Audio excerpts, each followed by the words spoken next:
তখন থেকে মহারাজ কি লিখছেন খাতায়? মনে হচ্ছে সকাল থেকে চিন্তা ওনার মাথায়। হ্যাঁ, তাই মনে হচ্ছে। আমাদের সাথে কোনো কথাই বলছেন না, শুধু লিখে চলেছেন। একজন মানুষ মনোযোগ দিয়ে কাজ করছেন আর তোমরা ক্রমাগত বকে চলেছো। না, আসলে মহারাজ কি কারণে চিন্তিত সেটা জানতে না পারলে আমাদেরও চিন্তা হয় বই কি। হুম অর্থ বুঝলে, অর্থ। রাজকোষের অবস্থা খুবই খারাপ। আর সামনেই তো শিবরাত্রি পুজো। কিভাবে যে কি হবে কিছুই বুঝতে পারছি না। মহারাজ, এরকম হলে এবারে কিভাবে পুজো হবে?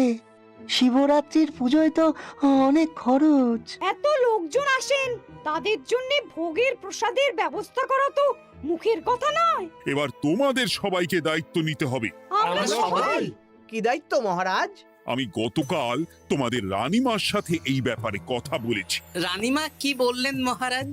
দেখো, তোমরা সব সভাসদেরা যদি মুক্ত হস্তে দান করো আর রাজকোষ থেকেও যতটা সম্ভব অর্থ সাহায্য দিয়ে এবারে পুজো এবং ভোগের আয়োজন তাহলে সুসম্পন্ন করা যাবে। দানের চেয়ে বড় পুণ্যকর্ম আর কি আছে? যে সভাসদ সবচেয়ে বেশি দান করবে তাকে পরে কিছু অর্থ সাম্মানিক হিসেবে দেওয়া হবে। আচ্ছা মহারাজ। তাহলে আজ রাজসভার আলোচনা এইটুকুই রইল, বাকি কথা পরে হবে। বলি গিন্নি, আমি খুব সমস্যার মধ্যে আছি বুঝলে। হ্যাঁ, তোমার তো অর্থের টান ধরলেই আমার কথা মনে পড়ে গো। কি করে বুঝলে? বাবা, বুঝবো না? এতদিন ধরে তোমার সাথে সংসার করছি, তাও বুঝবো না? আমি কি আজকাল আর তোমার কাছে চাই বলো? আমার মা আমার নাম রেখেছিল পার্বতী, আর বলেছিল দেখিস তুই ভগবান শিবের মতন বর পাবি। তোমাকে পেয়েছি, কিন্তু সাথে পেয়েছি অভাব। হ্যাঁ, সে যতই অভাব হোক, মন্ত্রী মশাইয়ের মতো স্বভাব তো নষ্ট করিনি গিন্নি। সেই জন্যেই তো তোমার সংসারে পড়ে আছি গো, নইলে কবে এই চাল চুলোহীন সংসার ছেড়ে চলে যেতুম। হ্যাঁ, বলছি শোনো না, এই কিছু মোহরের খুব দরকার। এবার মন্দিরে শিবরাত্রির পুজো হবে, কিন্তু মহারাজ তেমন খরচ করতে পারবেন না। তাই তাই কি?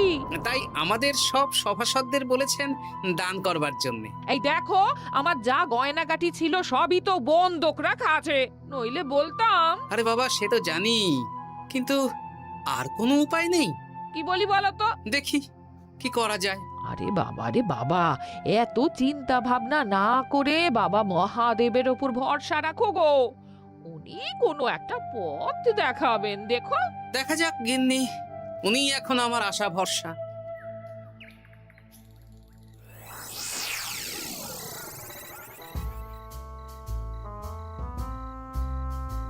আরে মন্ত্রী মশাই, আপনি তখন থেকে শুধু এদিক ওদিক করছেন কেন বলুন তো? তা কি করব? না, আমরা তো বুঝতে পারছি না আপনার কি হলো। জীবনে অনেক অপমানিত হয়েছি, অনেক মার খেয়েছি, এবার সম্মান চাই। আর কেউ সম্মান না করলেও আমরা কিন্তু আপনাকে বেশ সম্মান করি মন্ত্রী মশাই। তোদের সম্মান আর মহারাজের সম্মানের মধ্যে অনেক পার্থক্য আছে। না, ওই এই ছোট মুখে বড় কথা বলছি মন্ত্রী মশাই, ক্ষমা করবেন। হ্যাঁ, মহারাজ আপনাকে কেন সম্মান করবেন? সামনে শিবরাত্রি, প্রত্যেক বছরের মতন এবছরেও গ্রামের মন্দিরে রাজবাড়ির তত্ত্বাবধানে পুজো হবে, আর সেই পুজোয় আমাকে দান করতে হবে। তা করুন, আপনার কি অর্থের অভাব নাকি? আরে বাবা, সব অর্থ দিয়েই তো তোদের গিন্নিমার গয়না বানিয়ে দিয়েছি, আমার হাতে আর আছে কই? ও, এই সামান্য ব্যাপার। আপনি মাছের তেলে মাছ ভাজুন। হ্যাঁ, আমিও তো তাই বলতে চাইছি। খোলসা করে বলতো তুই কি বলতে চাইছিস? মানে আমি বলতে চাইছি, আপনি আমাদের দায়িত্ব দিন, আমরা রাজ্যবাসীদের থেকে চাঁদা তুলবো, ভিক্ষে করব। আরো অনেক কায়দা করে অর্থ উপার্জন করে আপনার হাতে দেব, আর সেই অর্থ আপনি নিজের বলে চালিয়ে দেবেন। ব্যাস, তাহলে তো আমার 90% চিন্তাই মাথা থেকে নেমে গেল। ব্যাস, আর কোনো চিন্তা নেই।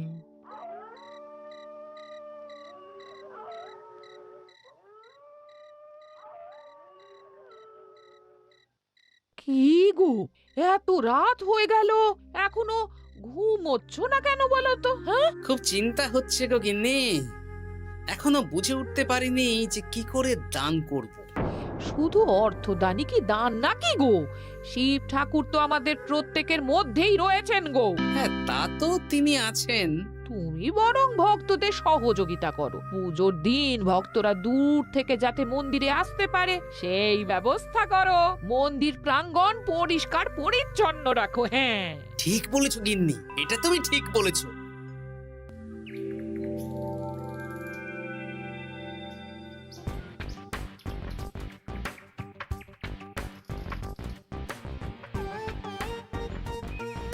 এই যে বাড়িতে কে আছেন? মন্ত্রী মশাই বলুন। হ্যাঁ, তা প্রত্যেক বছরের মতন এই বছরেও তো শিবরাত্রি উপলক্ষে মন্দিরে পুজো হচ্ছে, জানেন তো? হ্যাঁ, সে তো জানি, কিন্তু আমার গিন্নির পায়ে এত ব্যথা যে এবারে আর জল ঢালতে যেতে পারবে বলে তো মনে হয় না। তাতে কি, আপনি দান করুন, বাবা দূর থেকে আশীর্বাদ দিয়ে দেবেন। দান? তা কিসের দান? এত ধুমধাম করে পুজো হবে, তার দান। এ কি, এতদিন ধরে মন্দিরে তো দান দেওয়ার কোনো ব্যাপার ছিল না। এবার আছে। দান করা সবচেয়ে বড় ধর্ম। হ্যাঁ, আমরা বুড়ো বুড়ি খুব অল্প অর্থে সংসার চালাই। আমাদের ছেলে যেটুকু পাঠায় তা দিয়েই চালাই। আমরা আর কি দান করব মন্ত্রী মশাই? দরকার হলে কদিন না খেয়ে থাকবেন, বাবার নামে উপোস করবেন, আর যে দান করবে না আমি তাকে এই রাজ্যে থাকতে দেব না। ওরে বাবা রে, দিচ্ছি দিচ্ছি দিচ্ছি। আর শুনুন, এই দানের ব্যাপারটা যেন 5 কান না হয়, নইলে কিন্তু। ওরে বাবা, না না না, ঠিক আছে ঠিক আছে। আজকে সারাদিনে ভালোই রোজগার হয়েছে, কি বলিস বটা? হ্যাঁ, কালকে আবার সারাদিন চাঁদা তোলা হবে। চাঁদা নয়, বল চাঁদার নামে দান তুলছি। হ্যাঁ, আর যা ভয় দেখাচ্ছি, কেউ ভয় মুখ খুলবে না। এই তো যাই, এরকম চলতে থাকলেই আমাকে সেরার সেরা দানি হওয়া থেকে কেউ আটকাতে পারবে না। এই তুমি এই ভর দুপুরে বস্তা কাঁধে নিয়ে কোথায় যাচ্ছ গো? একটু জঙ্গলের দিকে যাচ্ছে গিন্নি, শুকনো কাঠ নিয়ে আসি। পুজোর দিন তো ভোগের রান্না করতে জ্বালানি লাগবে, দেখি শুকনো কাঠ নিয়ে রাজবাড়িতে দিয়ে আসবো। বেশ বেশ বেশ, যাও। হে দেবাদিদেব মহাদেব, তুমি একটু দেখো বাবা।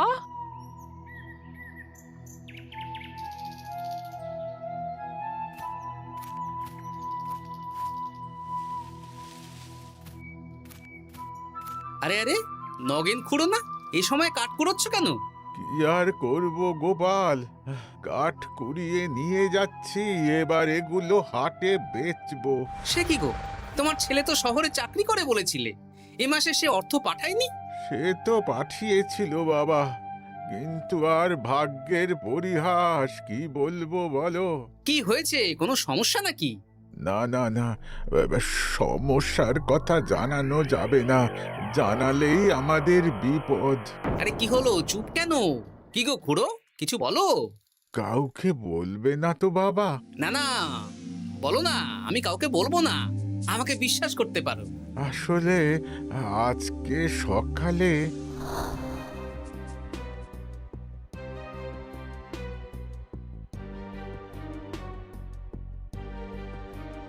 হ্যাঁ, মন্ত্রী মশাই? হ্যাঁ, শুধু আমাদের বাড়ি থেকে না, গ্রামের সব বাড়ি থেকে তুলেছে। ঠিক আছে খুড়ো, তুমি নিশ্চিন্তে থাকো। আর আমার চিন্তার শেষ নেই। আমার গিন্নির কদিন ধরে এত পায়ে ব্যথা যে এবারে অতটা হেঁটে মন্দিরে বাবার মাথায় দুধ ঢালতে যেতে পারবে না। ঠিক আছে, তুমি একদম চিন্তা করো না, আমি দেখছি কি করা যায়।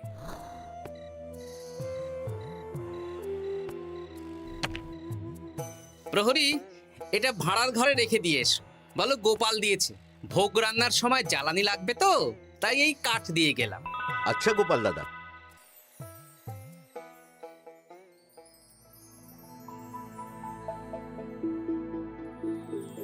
তারপর সবাই কিছু অর্থের যোগান করতে পারলে মহারাজ, আমি 5 মোহর অর্থ সাহায্য করতে চাই। আমিও 5 মোহর মহারাজ। বেশ। গোপাল, মহারাজ, এখন আমার হাত একদম খালি, তাই আমি অন্যভাবে সহযোগিতা করার চেষ্টা করছি। কিরকম? এই তো গতকাল আমি 1 বস্তা কাঠ দিয়ে গিয়েছি, আজকে আরো দেব। তারপর আগামীকাল মন্দির চত্বর পরিষ্কার করব, আগাছা পরিষ্কার করব, পুজোর দিন ভিড় সামলাবো, যারা দূর থেকে আসবে তাদের একটা গরুর গাড়ি করে নিয়ে আসবো। আচ্ছা, বেশ বেশ, কর। মন্ত্রী, মহারাজ, এই নিন। এতে 200 মোহর আছে, আমি আরো দান করব। আপনি কোনো চিন্তা করবেন না মহারাজ। বাহ বাহ বাহ বাহ বাহ, এ তো বিশাল ব্যাপার। আমি জীবনে অনেক পাপ করেছি, তাই এখন দান করে একটু যদি পুণ্য লাভ হয় সেটাই আশা। বেশ বেশ। পণ্ডিত, তুমি আর রাজবৈদ্য তাহলে পুজোর দশকর্মা দ্রব্যাদি কেনাকাটা শুরু করো। এখন ধারে নিয়ে আসবে, পুজোর পরে সব শোধ করে দেওয়া হবে। আচ্ছা মহারাজ, ঠিক আছে। তাহলে আজকে আমি আর পণ্ডিত মশাই দুজনে বাজারের দিকে যাব আর সব দশকর্মার দ্রব্যাদি কিনে নিয়ে আসব। হ্যাঁ হ্যাঁ, তাই কর।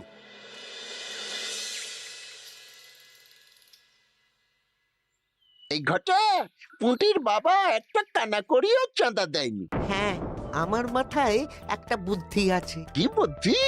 দেখ, ওদের বাড়ির বাইরে একটা শাড়ি ঝুলছে। শাড়িটা দেখে খুব একটা ওই পুরানো মনে হচ্ছে না। ওটা হাত সাফাই করে বাজারে বেচে যা অর্থ পাবো সেটাই মন্ত্রী মশাইকে দেব, তাই তো? একদম তাই।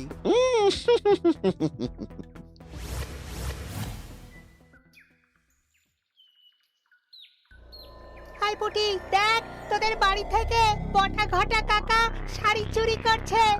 হ্যাঁ, তাই তো। ন্যাপলা, ওরে বাবা রে, মরে গেলাম রে, ওরে মরে গেলাম। পালাও পালাও পালাও, ওরে বাবা। এই কি হয়েছে রে? চিৎকার করছিস কেন?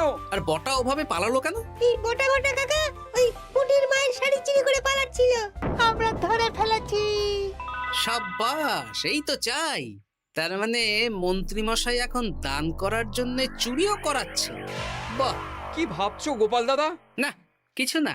আচ্ছা পুটির বাবা, তোমাদের বাড়ি মন্ত্রী মশাই চাঁদা তুলতে আসেননি? এসেছিলেন তো, কিন্তু আমি বলে দিয়েছি আমি পারবো না। নিজেদের বীজ ধান কেনার অর্থ নেই, চাঁদা দেবো কি করে? আচ্ছা, এই ব্যাপার, এবার বুঝতে পেরেছি। অনেক ভয় দেখালেন, চমকালেন, কিন্তু কিচ্ছু দিইনি। তাই বটা ঘটা চুরি করতে এসেছিল, বুঝেছি। বেশ, এই সাবধানে থেকো। কিভাবে যে সংসার চালাবো? শোনো পুটির বাবা, তুমি এক কাজ করো। বলো। জঙ্গলে অনেক ধুত্র গাছ, আকন্দ গাছ আছে। তুমি পুজোর দিন সকাল থেকে মন্দিরের কাছে একটা ফুল মালা বেলপাতার দোকান দাও। এটা ভালো বুদ্ধি দিয়েছো। আমি তো এখন মন্দির প্রাঙ্গণ সাফ সাফাই করতে যাচ্ছি, আমি বরং কাজের ফাঁকে তোমার জন্য একটা ছাউনি দিয়ে মন্দিরের কাছে দোকান বানিয়ে দেব। তাহলে তো খুবই ভালো হয়। এই পুটি, তোরাও আমার সাথে চল, হাতে হাতে সাহায্য করবি। চল চল চল। চলো গোপাল দাদু।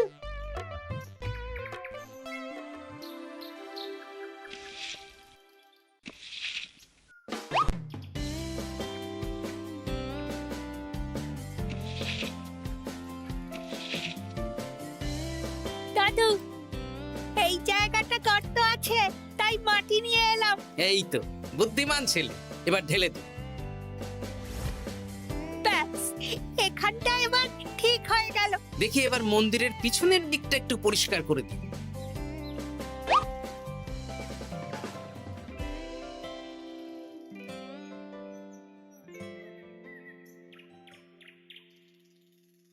জয় মহাদেব। কি কিসের আওয়াজ হলো? হ্যাঁ দাদু, কিরকম একটা টং করে আওয়াজ হলো। দেখি তো। আরে বাবা, এটা ঘোড়া মনে হচ্ছে। হ্যাঁ তাই তো মনে হচ্ছে। জয় মহাদেব। বের করো বের করো। এই তো।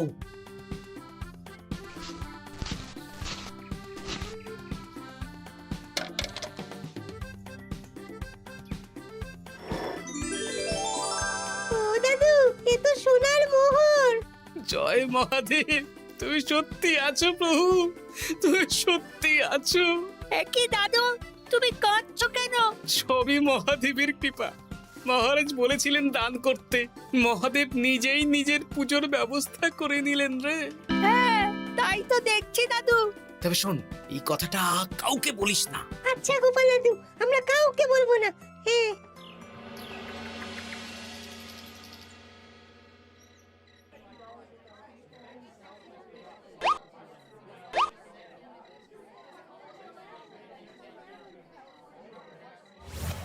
এবার আগামীকাল পুজো।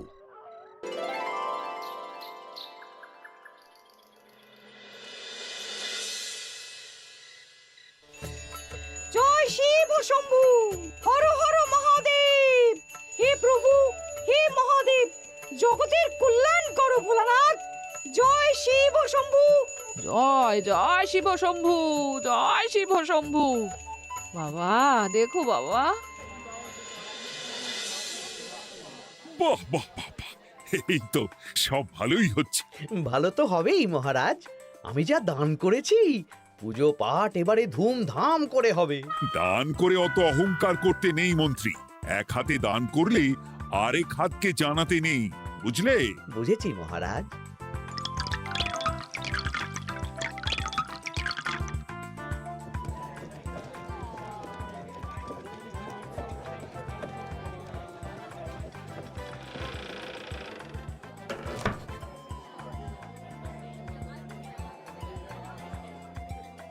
আসুন খুড়িমা, আপনি আসুন।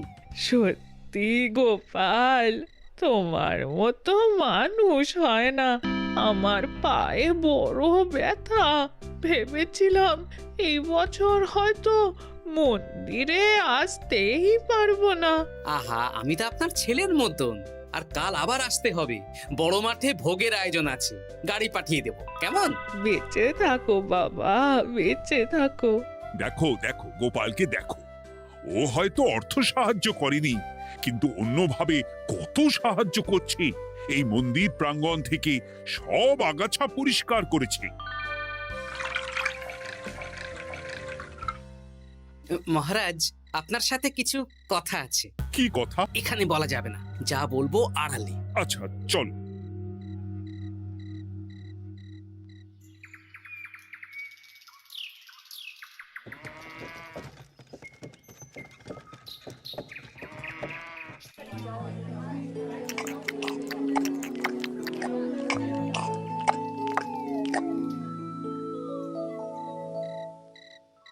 আজ সান্ধ্য সভায় সবাইকে আমি ডাকলাম, তার একটাই কারণ। কি কারণ মহারাজ? কি বলবেন আজ? গতকাল শিবরাত্রির পুজো আর আজ বেলার পুজোর ভোগ গ্রহণ পর্ব বেশ ভালোভাবেই সুসম্পন্ন হলো। এতে আমি খুব খুশি ও শান্তি পেয়েছি। তাই মহারাজ আমাকে সম্মান প্রদান করবেন, তাই তো? আমার মনে হয় আমি সবচেয়ে বেশি দান করেছি। না, তুমি তো কোনো নিঃস্বার্থ দানই করনি। মানে আমি যে কত মোহর দিলাম। ওগুলো তো লোকজনকে ভয় দেখিয়ে দানের নামে চাঁদা তুলে দিয়েছো। সেরেছে, সব জেনে গেছেন। হ্যাঁ, সেই জন্য সম্মান নয়, তোমাকে শাস্তি দেওয়া হবে। ওরে বাবা রে, ভুল হয়ে গেছে, ভুল হয়ে গেছে। ক্ষমা করুন মহারাজ, ক্ষমা করুন। এসব ক্ষমার অযোগ্য ভুল। যাই হোক, মহাদেবের কৃপায় মহাদেবের পুজো হয়েছে। তুমি যে অর্থ লোকজনের কাছ থেকে তুলেছিলে সেটা লোকজনের মধ্যেই বিলিয়ে দেওয়া হবে। তাহলে পুজোয় যা খরচ হলো তার বকেয়া কিভাবে মেটাবেন? সেটার ব্যবস্থা তো স্বয়ং মহাদেব করেছেন মন্ত্রী মশাই। হ্যাঁ, মহাদেব কিভাবে? আমি একদিন বিকেল বেলা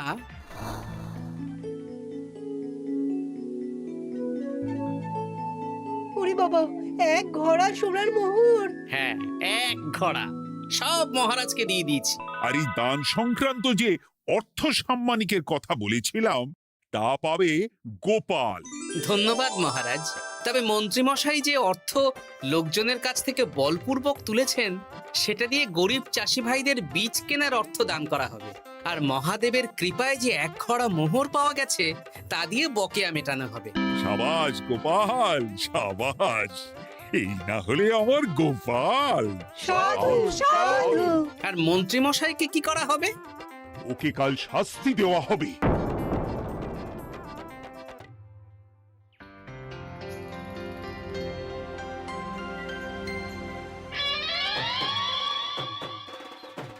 ও মহাদেব, ও শিব ঠাকুর, আমাকে ক্ষমা করে দিন, ক্ষমা করে দিন আমাকে।